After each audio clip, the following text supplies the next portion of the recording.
Welcome to Hands-on Regression with Python.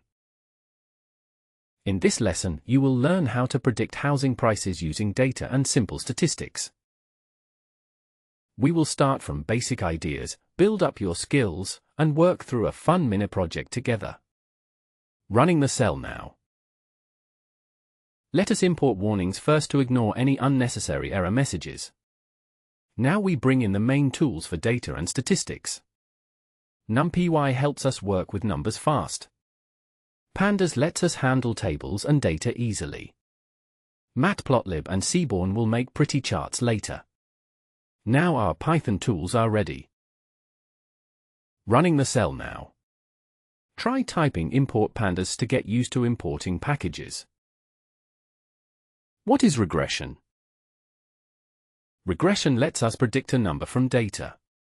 For example, we can estimate a house's price from its features. You see regression in action in real life whenever a website suggests home values.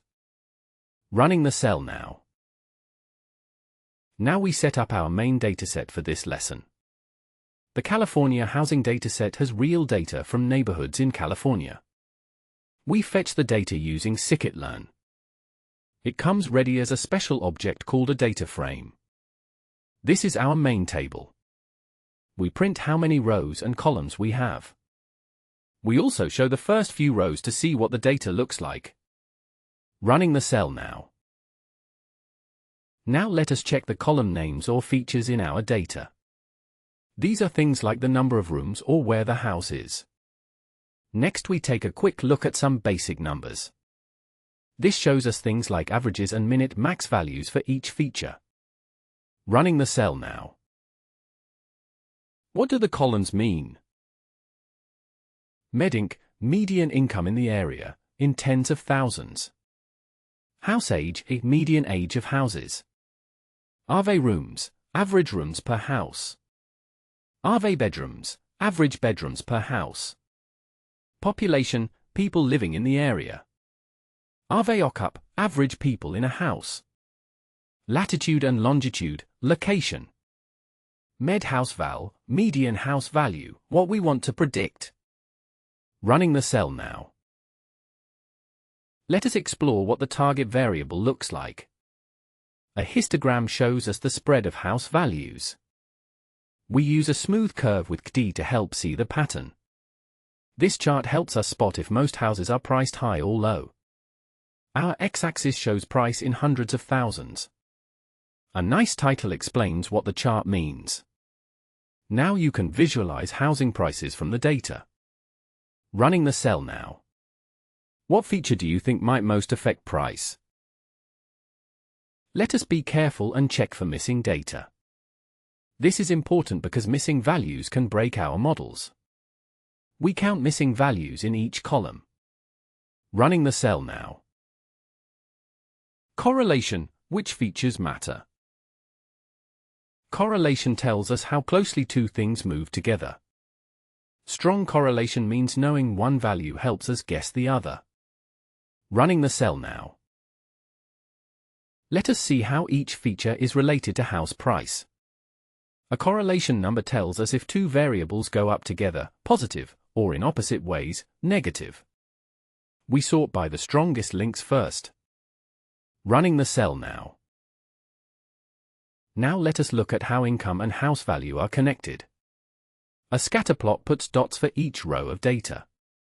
If the dots go up together, they are positively linked. X shows income, Y shows price. We want to see if richer areas tend to have higher prices. The plot title helps you remember what you are seeing. This scatter pattern helps us pick good predictors for our model. Running the cell now. Our goal is to predict price, so we split it from the other columns. Y will store the prices. X will store all the features except the price. We use every feature for our first model. Running the cell now. What is linear regression? Linear regression fits a straight line to the data, so we can predict new values. We are going to train a linear regression model to see what it learns. Running the cell now. We must check our model on new data, not just what it has seen. So we split the data into training and test sets. 80% is used to teach the model. 20% is used to check if our predictions work. Running the cell now. Now let us actually make a model. We use linear regression from Sklearn. We fit or train the model on our training data. Now our model has learned patterns in the numbers. Modeling feels like teaching Python to solve a puzzle. Running the cell now. Now let us see how well our model does. We use it to predict on the test set. Mean squared error tells us, on average, how far off our guesses are. R squared shows the percentage of variance in price we have explained. A high R squared is better. Let us print out both scores for review. You just measured your first regression model performance. Running the cell now. Visualizing our results can tell us more than just numbers. Each dot is a prediction for one house. If predictions were perfect, all dots would land on the red dashed line. This chart makes it easy to spot if we are over or under predicting. You are building real intuition for what the model is doing. See if the predictions mostly line up or if many are off. Now you have a sense for how solid your model is. Running the cell now. Try making your own prediction. What house price would you guess if Meddink is 5 and Ave Rooms is 4? Let us see which features matter to the model. The model assigns each feature a weight. A positive weight means raising that feature usually raises the price. A negative means it might drop the price. This chart helps us decide what is important for real estate. Longer bars mean a bigger effect on price. You now know how to peek inside your model's brain. Running the cell now. Beyond linear regression. Other models, like decision trees, can find more complex links between features. Let us try switching to a more powerful regression model. Running the cell now. Let us use a random forest, which is a better model for lots of real situations. A random forest uses many decision trees working together. We fit it the same way as before, using the training data. We predict on the test set. Now we find the mean squared error for forest predictions. We also check how much variance the model catches.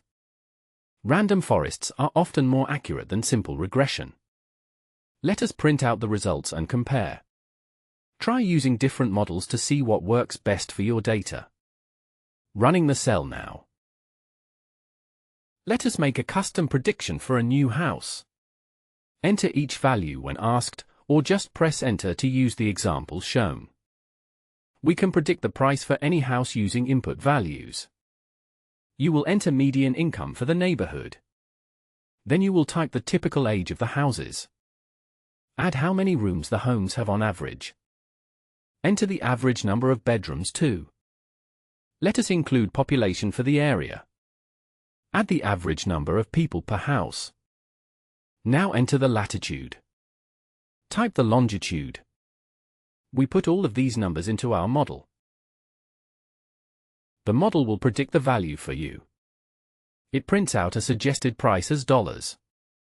Running the cell now. Try changing one or two features and see how the predicted price moves. If this helped you, subscribe for more step-by-step Python projects. Recap and congrats! You have loaded real data, explored it, built and evaluated models, and made predictions. That is a huge leap. Next, try using your own data or changing the features to see how smart your model can be. Running the cell now. Final step, challenge yourself. Can you try a different regression model, or predict home prices using just one feature? Share your results in the comments and tell us what you discover. For more hands-on Python, like and subscribe. Running the cell now.